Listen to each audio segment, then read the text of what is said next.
choisi la vie, si tout était possible, que ferais-tu ?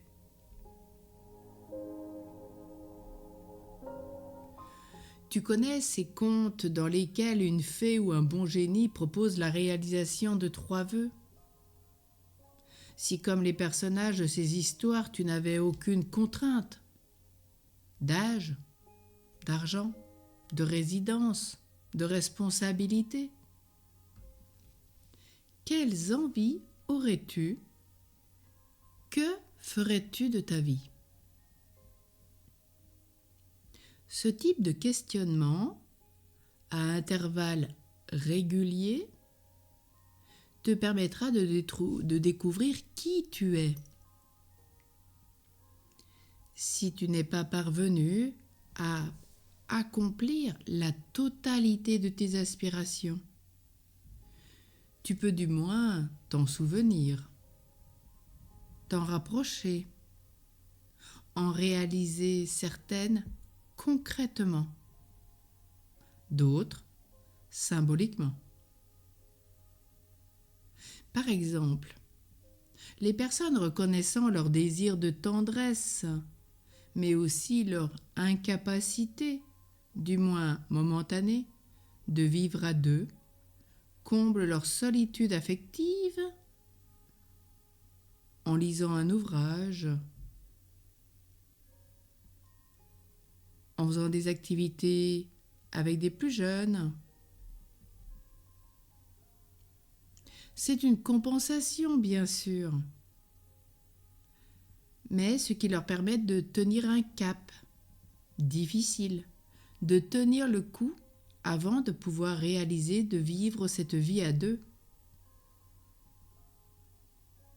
Cette réalisation symbolique pourrait ensuite les faire réfléchir à d'autres façons de se nourrir, sur le plan du cœur. Développer l'amitié,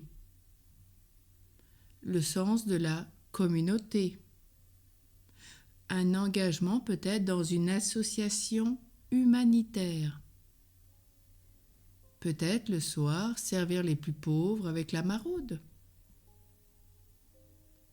Participer à un groupe de prière. S'ouvrir à toute personne qu'il m'est donné de rencontrer. Un cheminement pour lever les obstacles psychologiques à la vie de couple, progressivement. Mais là, quels sont tes besoins que tu peux contenter dans l'immédiat, à moyen et long terme?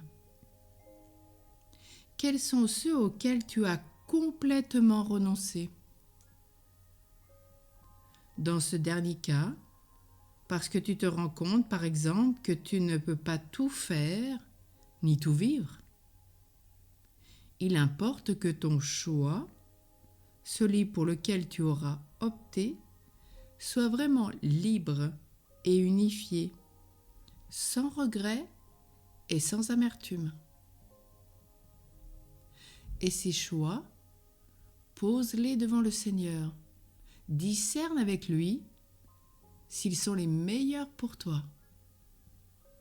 Demande à l'Esprit Saint qu'il t'accompagne. Et comme dans cet exemple, si tu recherches cette vie à deux, eh bien, demande à Saint Joseph et à la Vierge Marie qu'ils te donnent l'époux ou l'épouse prévu de toute éternité pour toi. N'hésite pas, laisse-toi accompagner par eux. Ils te guident si cela est ton désir le plus important.